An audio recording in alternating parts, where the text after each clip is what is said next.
Hello दोस्तों, स्वागत है आपका हमारे इस YouTube channel Avinash Sharma lectures में। और मैं अविनाश आज आप लोगों को चैप्टर 8 त्रिकोणमिति का परिचय जो था उसका आज 8.1 को सॉल्व करेंगे।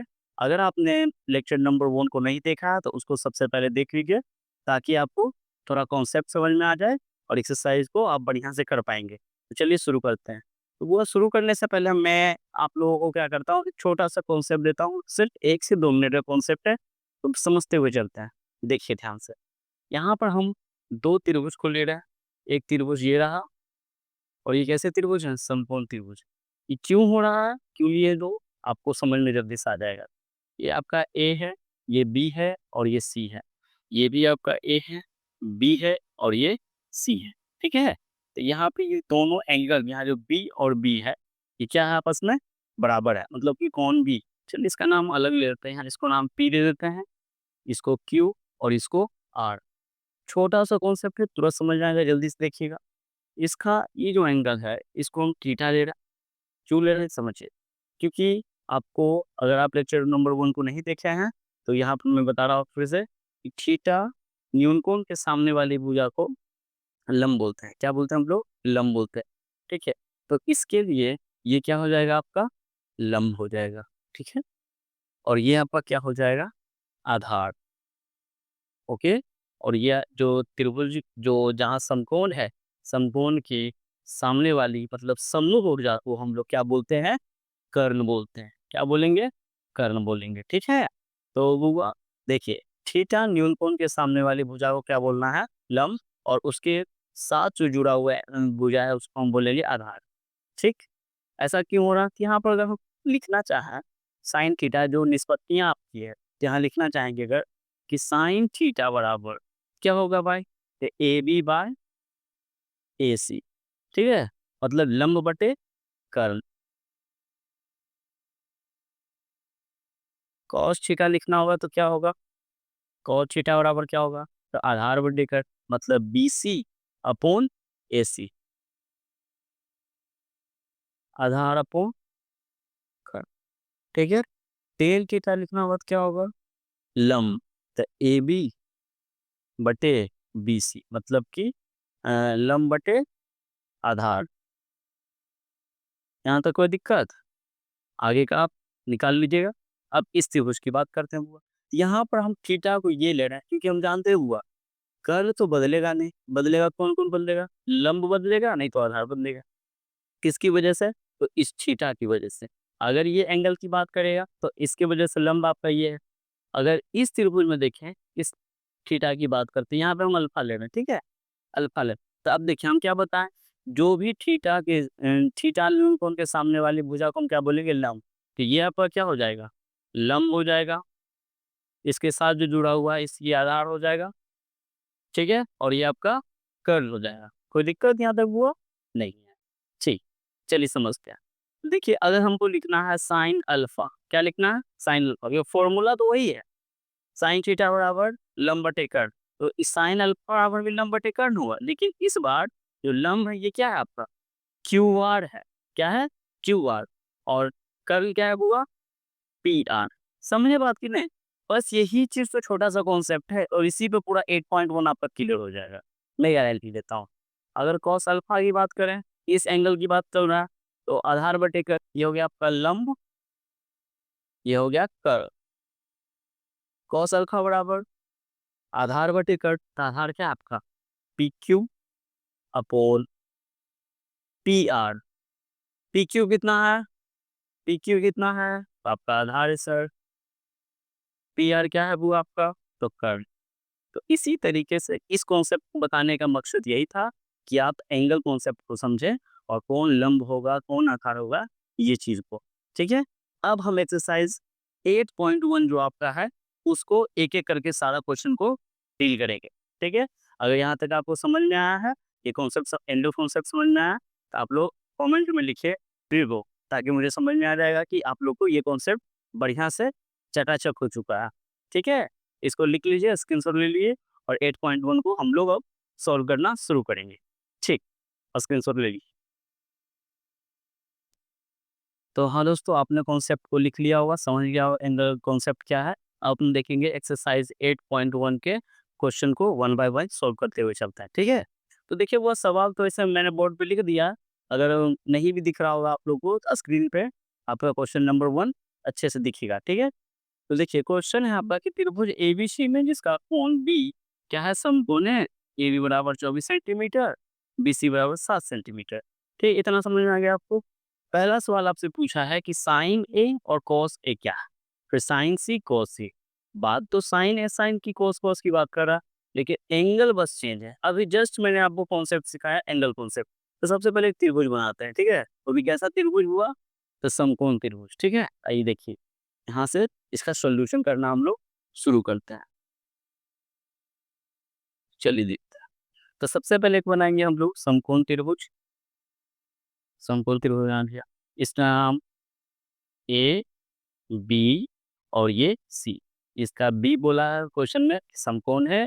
ए बी बराबर 24 सेंटीमीटर, बी सी बराबर 7 सेंटीमीटर। अब देखिए आपको ये पता चल गया, ये पता चल गया, तो ये कैसे पता चलेगा, तो हम लोग लिखेंगे पाइथागोरस प्रमेय से। पाइथागोरस प्रमेय से क्या होगा कि लंबी भुजा हुआ तो आपको सीधे सीधे क्या होगा कि कर्ण लिखेंगे। कर्ण बराबर रूट अंडर लंब का स्क्वायर मतलब 7 का स्क्वायर प्लस 24 का स्क्वायर। कितना आ जाएगा जोड़ के, तो 49 प्लस 576 इक्वल टू 625 मतलब कि 25। मतलब कर्ण बराबर क्या हो गया वो आपका 25 सेंटीमीटर। अब देखिए क्या क्या निकालने बोला, अब हो गया काम आसान हम लोग का। अब कहता है ना कि सारा खाना बन गया है, अब बस परोस के खाना है, बस वही चीज़ है। तो पहला चीज़ वो एंगल ए, तो एंगल कॉन्सेप्ट समझते चल रहा, एंगल ए की बात किया। तो ये देखिए ये जो आपका एंगल है, ये देखिए यहाँ पे ए, तो हम बताए थे ना थीटा जो कोण के सामने वाली भुजा को हम लोग बोलेंगे लंब। ये आपका क्या हो जाएगा लंब, ये हो जाएगा आधा। ये तो चेंज होने वाला ना, ये तो डिजिट है। समझ में आया बात की नहीं आप लोग को, डिजिट है। तो साइन ए, तो हम लोग क्या जानते हैं हुआ साइन थीटा बराबर लंब बटे कर्ल। लंब बटे कर्ल, लंब कितना है तो 7 है सर, कर्ल कितना है तो 25 है। हो गया, ये हलवा सा क्वेश्चन खत्म, ठीक है। अब हम देखेंगे cos A. Cos A angle A की बात कर रहा है, लंब बटे सॉरी आधार बटे कर्ल, आधार बटे कर्ल। आधार कितना है तो आधार सर 24 है और कर्ण कितना है 25 है। तो इसी तरीके से अगला कौन जो क्वेश्चन है आपका क्वेश्चन नंबर 2, सॉरी इसी में था दोनों।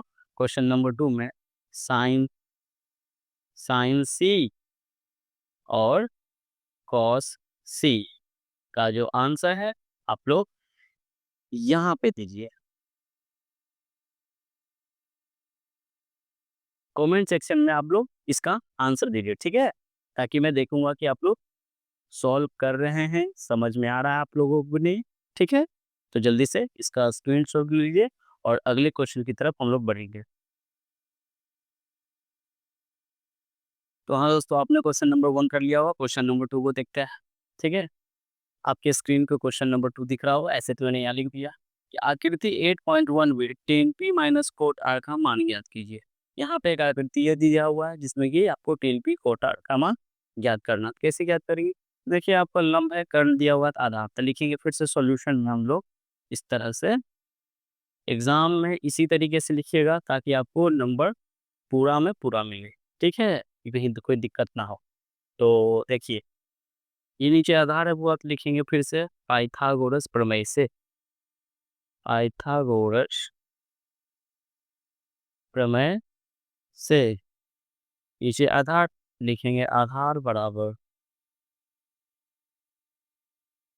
कर्ल का स्क्वायर माइनस लंब का स्क्वायर, ठीक है। तो इधर हो जाएगा ना 13 का स्क्वायर 169 हो जाएगा, 12 का स्क्वायर 144 माइनस हो के आएगा 25। 25 किसका वर्ग होता है तो सर 5 का। नीचे आपका आ गया 5 सेंटीमीटर। कोई दिक्कत यहाँ तक, तो सब कुछ पता है, बस एंगल को समझना है। सबसे पहले हम निकालेंगे टेन पी, टेन पी बराबर तो क्या हो जाएगा, 3p बराबर लंब बटे आधार। तो p के अकॉर्डिंग देखिए लंब ये रहा, मतलब सॉरी ये एंगल की बात किया, तो ये आपका लंब हो गया और ये आपका आधार हो गया। तो Q R upon P Q, Q R कितना है 5 और पी क्यू कितना है 12।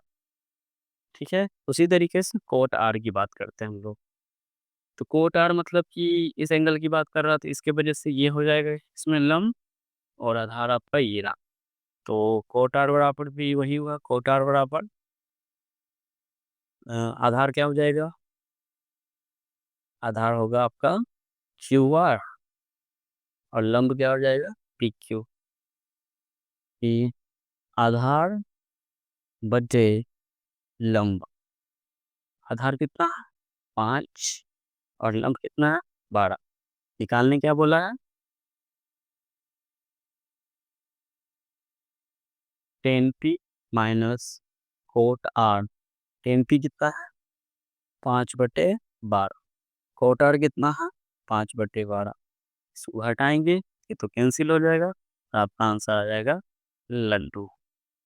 इसको लिख लीजिए और अगला कॉन्सेप्ट और अगला क्वेश्चन अभी करेंगे। ठीक है, तो हाँ दोस्तों, आप लोगों ने क्वेश्चन नंबर 2 देख लिया होगा, क्वेश्चन नंबर 3 की तरफ बढ़ते हैं हम लोग। और आपके स्क्रीन पे क्वेश्चन दिख रहा होगा, इससे तो मैंने यहाँ लिख दिया। ठीक है, वो यार सॉल्यूशन या क्वेश्चन क्या है आपका, पहले देख लेते हैं हम लोग क्या दिया हुआ। यदि साइन ए बराबर इतना है तो कोस ए टेन ए का मान ज्ञात कीजिए। बहुत आसान सा क्वेश्चन है। साइन ए, तो साइन ए लिखेंगे, साइन ए बराबर 3/4। अच्छा, वो साइन ए मतलब यहाँ क्या क्या दिया हुआ मेरे पास, लंब है और आपके पास क्या है कर्ण। तो क्या घट रहा है मेरे पास आधार, घट ही तो रहा है भाई। आधार बराबर क्या लिख देंगे, कर्ण का वर्ग, मतलब कि कर्ण का वर्ग माइनस लंब का वर्ग। कर्ण कितना है 4 का स्क्वायर हो जाएगा 16, माइनस लंब कितना है 9। तो 16 में 9 ज्ञात कितना बचेगा √7। कोई दिक्कत, हमको आधार पता चलेगा कितना है √7। क्या निकालने बोला है कॉस ए और टेन है। यहाँ पहले हम लिख लेते हैं लंब बराबर 3, आधार बराबर √7 और कर्ण बराबर क्या हो गया आपके पास 4। ठीक है, क्योंकि 16 का स्क्वायर 4 का स्क्वायर 16, 3 का स्क्वायर 9। ठीक है, ठीक। अब आपको क्या निकालने बोला है कॉस ए, तो कॉस ए बराबर क्या हो जाएगा आधार बटे कर्ण।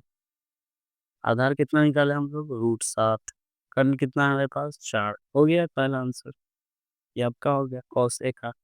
उसी तरीके से टेन ए का वैल्यू आप लोग कमेंट सेक्शन में आंसर कीजिए। अगर यहाँ तक वीडियो आप लोग देख रहे हैं बुआ, प्लीज़ वीडियो को लाइक कीजिए, कमेंट कीजिए और सब्सक्राइब भी कीजिएगा। ठीक है, चल अब क्वेश्चन नंबर 4 की तरफ पढ़ते हैं, जल्दी से इसका स्क्रीनशॉट ले लीजिए। तो बच्चों, क्वेश्चन नंबर 3 आप लोगों ने नोट कर लिया होगा, स्क्रीनशॉट ले लिया होगा और कोशिश कीजिएगा बच्चों कि सारा क्वेश्चन आप खुद से बनाइए, मैं बस हिंट देते चलूँगा। अब यहाँ देखिए क्वेश्चन नंबर 4 की तरफ बढ़ते हैं, आपके स्क्रीन पे क्वेश्चन दिख रहा होगा। ठीक है, दिया हुआ है क्वेश्चन में आपको कि 15 कोट ए बराबर 8, तो साइन ए और सेक ए का मान निकालिए। यहाँ का देखिए, यहाँ से सॉल्यूशन करना है, इसका शुरू करते हैं हम लोग। क्या दिया हुआ 15 कोट ए बराबर 8। ठीक है, अच्छा दिया हुआ है तो इसको हम नहीं कर सकते हैं कि कोट ए बराबर 8/15।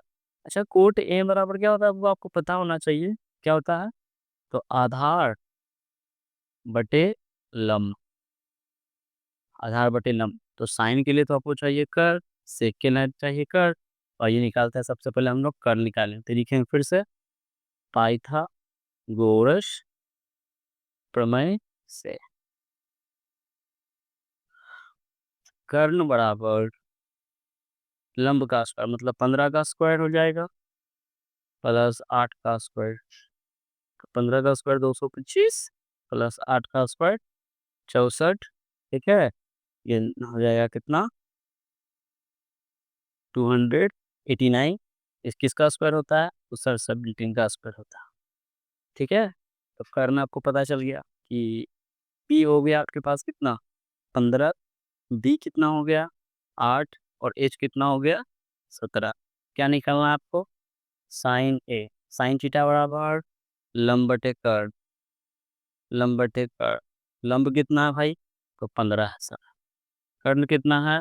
अभी निकाल लें 17, सॉरी 17। उसी तरीके से सेक ए का मान आप लोग कमेंट में आंसर कीजिए। तो हाँ दोस्तों, आप लोगों ने क्वेश्चन नंबर 4 का स्क्रीनशॉट ले लिया होगा। अब क्वेश्चन नंबर 5 हम लोग सॉल्व करेंगे। सेक थीटा बराबर हो गया 13/12 और सभी का त्रिकोणमितीय अनुपात निकालना था। दिया हुआ प्रश्न में क्या है? सेक थीटा बराबर 13/12। 13/12 मतलब सेक थीटा का फॉर्मूला क्या होता है? अ, कर्ण बटे आधार। तो सर कर्ण भी दिया हुआ है और आधार भी दिया हुआ है, हमको क्या चाहिए? लंब। तो लंब निकालने के लिए क्या करेंगे? हम लिखेंगे यहाँ पे पाइथागोरस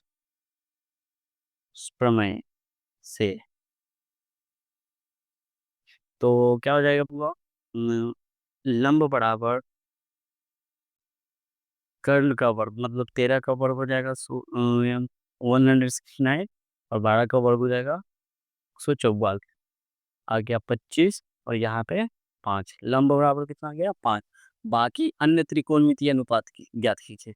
लंब भी पता चल गया आपको, ठीक है। कर्ण भी, आधार, ये आधार भी, तो क्या है? Sine theta. अब आपको कुछ नहीं, अब हलवा बन चुका है, आप लोग खुद भी ये कर सकते हैं, ठीक है। साइन थीटा क्या होता है? लंब बटे कर्ण। लंब कितना होता है? 5। लंब कितना है? 5। कर्ण कितना है? 13। यही आपका आंसर हो गया। ये हो जाएगा आपका आधार बटे कर्ण। आपको पता हुआ कि सेक जो है कौशिक का सेक जो है कॉस का उल्टा होता है। तो ये अगर 13/12 तो ये हो जाएगा 12/13। बाकी आप लोग क्या कीजिए, कमेंट में टेन थीटा, सेक थीटा दिया हुआ, कॉट थीटा और कॉसेक थीटा का वैल्यू बताइए। कहाँ पे? तो कमेंट में। अगर यहाँ तक आप लोगों ने वीडियो को देख लिया है और इसका स्क्रीनशॉट ले लिए हुआ, ठीक है। अगर वीडियो पसंद आई हो तो आप इस वीडियो को क्या करना है? लाइक करना है, सब्सक्राइब करना है, ताकि अगली वीडियो का जो लेक्चर आएगा आप लोग का नोटिफिकेशन आप लोगों तक पहुंच जाएगी, ठीक है।